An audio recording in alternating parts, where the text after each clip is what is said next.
মৰমৰ বন্ধু-বান্ধৱীসকল, মৰমৰ ভাইটি-ভণ্টিসকল, তোমালোকক সকলোকে এই ভিডিঅ'টিলৈ পুনৰবাৰ নমস্কাৰেৰে স্বাগতম জনাইছোঁ। আজি তোমালোকৰ লগত আলোচনা কৰিম ক্লাছ 8ৰ অসমীয়া কিতাপখনৰ 12 নম্বৰ যিটো সুখ নামৰ পাঠ, এই পাঠটিৰ কুৱেশ্যন আনচাৰসমূহ কুৱেশ্যন আনচাৰ। গতিকেলৈ ভিডিঅ'টি অকণো স্কিপ নকৰিবা আৰু ভালকৈ শেষলৈ চাই যাবা। কাৰণ স্কিপ কৰিলে হয়তো তোমালোকৰ বুজাত অলপ অসুবিধা হ'ব, সেইবাবে সুবিধা হোৱাকৈ তোমালোকে চাই যাবা ভালকৈ, যাতে খুব সোনকালে বুজি পোৱা। সুখ বুলি ক'লে জীৱনত কেনেধৰণে সুখ পোৱা যায়, আমাৰ হাতত সুখ থাকিও আমি কিয় মানুহ প্ৰজাতিটোৱে কিয় সুখ বিচাৰি ফুৰোঁ আৰু সুখ বিচাৰি ফুৰোঁতে আমাক কিয় অতিকৈ দুখ মিলে, খুব বেছি দুখ পাওঁ। এনেধৰণৰ কিছুমান কথা আৰু কিছুমান কুৱেশ্যন এনচাৰ আহে, খুব ভাল লাগে পঢ়ি, যিবোৰ সুখৰ বিষয়ে দুখৰ বিষয়ে সুখৰ কাৰণ দুখৰ কাৰণ এনেধৰণৰ প্ৰশ্ন উত্তৰসমূহ পাওঁ। গতিকেলৈ পঢ়িও ভাল লাগে আৰু খুব শুনিও ভাল লাগে। ব'লা তেন্তে আৰম্ভ কৰোঁ। সুখ বুলি সংসাৰত সুখ বিচাৰোঁতে মানুহে কি পায়? বেছিকৈ আমাক সুখ লাগে কৰি থাকোঁতে আমি দুখহে পাওঁগৈ। আৰু কি বুলি কৈছে? সুখ বুলি সংসাৰত সুখ বিচাৰোঁতে মানুহে দুখ পায়। খ নম্বৰ, কবিয়ে মানুহক দিন কণা বুলি কিয় কৈছে? কবিয়ে মানুহক দিন কণা বুলি এইটো কাৰণে কৈছে যে নিজৰ হাতত সুখ থাকিও হাবাথুৰি খাই ফুৰে সুখৰ সন্ধানত আৰু পাইগৈ শেষত কি? দুখ। সুখ বিচাৰি হাবাথুৰি খায় আৰু শেষত দুখ পাইগৈ, সেইবাবে যে হাতত সুখ থাকিও নথকাৰ দৰে। সেইবাবে কবিয়ে মানুহক দিন কণা বুলি কৈছে, যে দিনতে আন্ধাৰ দেখাৰ দৰে। সুখ পাবলৈ হ'লে আমি কি বলিদান দিব লাগিব? সুখটো আমি লাগে বুলি কওঁৱেই যে আমাক দুখ নালাগে, সুখ লাগে, কিন্তু সেই সুখটো পাবৰ কাৰণে আমি কি বলিদান দিব লাগিব? যিহেতু এটা পাবৰ কাৰণে এটাটো এৰিবই লাগিব। কি বলিদান দিব লাগিব? স্বাৰ্থ বলিদান দিব লাগিব। আমি জানো যে কিবা এটা বস্তু আমাৰ হাতলৈ আহিবলৈ আমি অন্য এটা বস্তু আমি হেৰুৱাব লাগিব। গতিকেলৈ সুখ পাবলৈ স্বাৰ্থ বলিদান দিব লাগিব। পৰম পিতাৰ সন্তান বুলি কাক কোৱা হৈছে? পৰম পিতাৰ সন্তান বুলি মানুহক কোৱা হৈছে। স্বাৰ্থৰ বাটত কিহে বিন্ধে বুলি কৈছে? দুখৰ গাইতে। সুগন্ধি কুসুম ক'ত ফুলে? সুগন্ধি কুসুম ক'ত ফুলে? নিস্বাৰ্থৰ বাটত। মানে তুমি যেতিয়া কাকো নিজ স্বাৰ্থৰ ক্ষেত্ৰত ব্যৱহাৰ নকৰিবা, যিহেতু তুমি সৎ পথত যাবা সদায়, তেতিয়া তুমি তাত কেৱল সুখ পাবা, দুখ নহয়। হয়তো আহিব পাৰে যে সুখ থাকিলে জীৱনত দুখটো থাকিবই, তেনেধৰণৰ। আমি স্বাৰ্থৰ কাৰণ কোনো কামত আমি নিজৰ যিটো নিস্বাৰ্থভাৱে কাম কৰিব লাগিব, কাৰোবাৰ ভুলটো ভাবিব নালাগিব, তেতিয়া অট'মেটিকেলি আমাৰ জীৱনলৈ সুখ আহিব।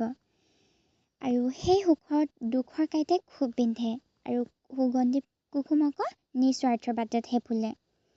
জীৱনটো অকল নিমিত্তে নহয়, তেনেহ'লে কাৰ বাবে? জীৱনটো নিজৰ বাবেও নহয়, আনৰ বাবেও হয়। তুমি জীৱনত থাকিবলৈ শিকা, কিন্তু আনৰ বাবেও অলপ জীৱনত জীবলৈ শিকা। কি কৰিব পাৰিলে সংসাৰৰ পৰা দুখ নোহোৱা হ'ব? সংসাৰত আমাৰ এই বিশ্ব জগতত সুখ সমানেই দুখো পাবা, গতিকেলৈ সুখো সমানেই দুখো আহে ন? আৰু সেই সুখত যেনেকৈ তুমি থাকিবলৈ শিকিবা, দুখতো শিকিব লাগিব, পাৰিব লাগিব নিজক কণ্ট্ৰল কৰিবলৈ, যেতিয়া আমাক দুখ আহে বেছিকৈ। আৰু কোনো স্বাৰ্থ নোহোৱাকৈ যদিহে আমি পৰক আপোন বুলি বা পৰক আপোন কৰি ল'ব পাৰোঁ যেতিয়া, তেতিয়া কি হয়? দুখ অট'মেটিকেলি নোহোৱা হৈ যায়। আমাৰ ছাত্ৰ ছাত্ৰীসকলে 2 নম্বৰটো চাওঁ বোলা। তলৰ শব্দবোৰৰ অৰ্থ লিখা। এইটো খুব সুখৰ আৰু দুখৰ বিষয়, দুখ বেছিকৈ নাই, সুখৰ বিষয় আছে, যিহেতু পাঠটোৰ নামেই সুখ। গতিকেলৈ সুখৰ বিষয় বেছিকৈ, কেতিয়াবা পাজল লাগি যাব পাৰে, আৰু ভালকৈ চাবা, সুখৰ বিষয় বেছিকৈ আছে। 2 নম্বৰখিনি শব্দ দি দিছে, তাত কি কৰিব লাগে? অৰ্থ লিখিব লাগে। স্বাৰ্থ ত্যাগ, নিজৰ চিন্তা এৰা কাৰ্য। তুমি কিবা এটা চিন্তা কৰি আছা, কিন্তু আনে সেইটো ভাল দেখা নাই, তেতিয়া কি হ'ব?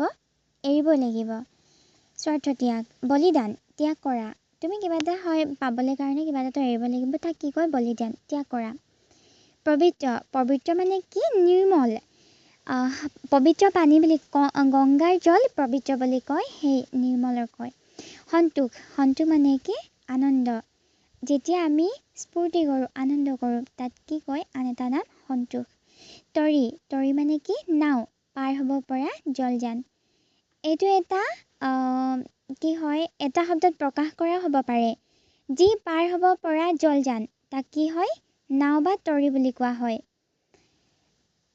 আনহাতে তৰিৰ শব্দৰ অৰ্থ নাও বা পাৰ হ'ব পৰা জলযান স্থিৰ থিত বুলি কয় স্থিৰ পমি দ্ৰৱীভূত হৈ যোৱা লুকাই যোৱা দ্ৰৱীভূত হৈ যোৱা মানে দ্ৰৱণীয় পৰ মানে কি যিটো নিজৰ নহয় মানে আপোনজন হয় কিন্তু কেতিয়াবা আনকো যিটো পৰ বুলি ক'লে আনক বুজোৱা হয় আপোন নোহোৱা বা নিলগীয় মানুহ যিটো খুব দূৰণীয় মানুহ নিজক বাদে আনে পৰম পিতা পৰমেশ্বৰ বা ঈশ্বৰ আমাৰ ছাত্ৰ ছাত্ৰীসকল তোমালোকে খুব ভালদৰে পঢ়িবা এই পাঠটি যাতে পতককৈ খেলি মেলি লাগি যায় মোৰ লাগি গৈছিলে ছৰি মোৰ ছাত্ৰ ছাত্ৰীসকল ভালদৰে পঢ়িছা আৰু ভালদৰে বুজি পালা বুলি আশা ৰাখিলোঁ তেন্তে আজিলৈ বাই বেলেগ এটা ভিডিঅ'ত পুনৰ লগ পাম বুলি আশা থাকিল যদি কিবা এটা বুজি নোপোৱা কমেণ্ট বক্সত জনাবা বাই বাই